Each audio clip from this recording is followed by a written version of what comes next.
the better that path is, and the expectations are set, people will follow that. They will grow. They want to grow. But if it's murky and there's, not a nice line in the sand, they'll just falter.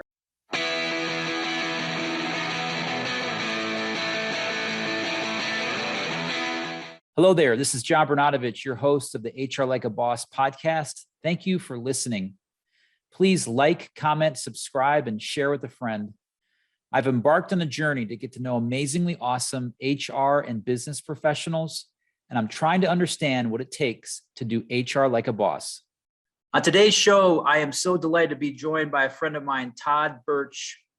Todd and I met through a mutual connection, Matt Soulful, and we are local Akron, Ohio business owners. So Todd, welcome to the show. Hey, John, thanks for having me. So one of the things I think in order for you to be able to create a great employee experience is you got to have a culture that they line up to.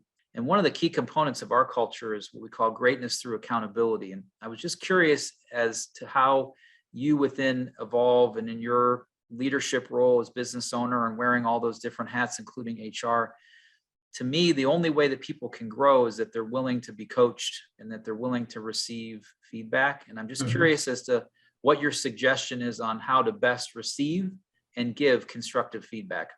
What we teach, and you'll hear me say this probably several times during this podcast, is leading with empathy. That is our number one rule. And everybody follows that in everything that we do, particularly leadership and HR. And with that, everything kind of falls into place. What we work hard to do is build trust, with our team, with our clients, with everybody. And that doesn't happen overnight. That takes time. But once that happens, you can really start to be open and honest and transparent in those conversations. And that's where you get to the good stuff, right? It's about meeting frequently, creating that cadence. Like you were saying before we got on the show, you have those one-on-ones with your team every month. We do that on a weekly or bi-weekly basis. And it really depends on the person, right? Some people just need a little bit more time. And what I tell my leadership team is give them the time that they need. This is not a one size shoe fits all. Every person is unique. Leading with empathy is really the best way to go. And so when you do all those things, the feedback is easy because you're having frequent conversations and helping that person grow. And they're going to give you that honest feedback. You're building that rapport and that trust. So really leading with empathy and then building trust. I'm just curious as to an experience you might have experienced from a leadership standpoint in establishing clarity, right, for the most important aspects of your business, or maybe in the case of some of your customers' business, because you're all about branding and communication. What is that tactic that you use to be clear and to get clarity? Clarity is everything. You got to have clarity within your business. So for us, one of the best things we ever did was again, going back through Simon's book and really establishing your why, establishing your core values, your mission, your vision. But it goes a step further. And you have to make sure that everybody understands that. You can't make that assumption. And I think one of the things that I've learned in the past is, well, I'm the owner, and we'll have a couple of meetings a year talking about our strategic vision for the year. And I'm assuming that everybody's grasping that and holding on to that throughout the year. But if you don't repeat that several times, people don't get it. It has to be part of that conversation and everything that you do. So it then becomes clear. And I often ask my leadership team when they talk with their direct reports to ask them, what is our mission? What is our vision? Do you understand why we're doing this? And it's one of the questions we ask in kind of our employee surveys. Do you understand why you're here and what our goals are?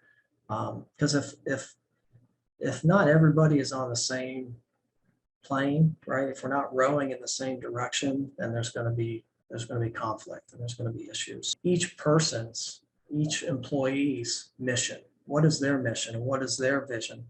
What's their role? That's got to be crystal clear. They got to have a path. I listen a lot to EntreLeadership and they talk about this all the time. The better that path is, and the expectations are set, people will follow that. They will grow. They want to grow. But if it's murky and there's, not a nice line in the sand, they'll just falter and then they'll end up leaving. So it does. Clarity is huge, but it does take time and it has to be intentional. You have to be aware of it. How do you feel that HR can break down the stigma of I hate HR? For a long time as a business owner, I hated HR. I hated HR as in doing HR, right? So I already had so many other hats. It was one more hat that I had to wear. It wasn't sexy. It wasn't fun. And it wasn't until, I don't know, several years into the business, and I'm not sure what the milestone was that really made me change gears, but it was something. And I realized that I needed to make some changes. So I invested a year into just learning as much as I could about HR, and then to really see the benefits of me embracing it and how it helped us grow our business, helped us find more of the right people, and helped us keep people longer. I saw the benefits, and then I ended up loving HR. I asked you to be on this show, so here's a marketing design guy who wants to talk about his passion for HR, and it is really, really important, from a large business to a mid-sized business to a small business like ours. If you're the sole owner of a business and you haven't embraced it, you're missing out, because it will change your business. I'm going to get you out of here on this. It's my last question, and one that I love. I'm curious, how would you describe someone that does HR like a boss? Again, I think it just goes back to being a great leader, being a people person, somebody that leads with empathy, that gets to know their people, takes the time, has the passion, and is all about, moving the business in the right direction and growing people. I know that was a lot. I think in order to really do this like a boss, it takes a lot of different aspects to be a great HR person, or really any leader, right? It's not an easy task, especially in this day and age. Being a leader is not easy. Thanks so much for being on the show. Thanks, John. You summed that up perfectly. I appreciate it. It's been fun.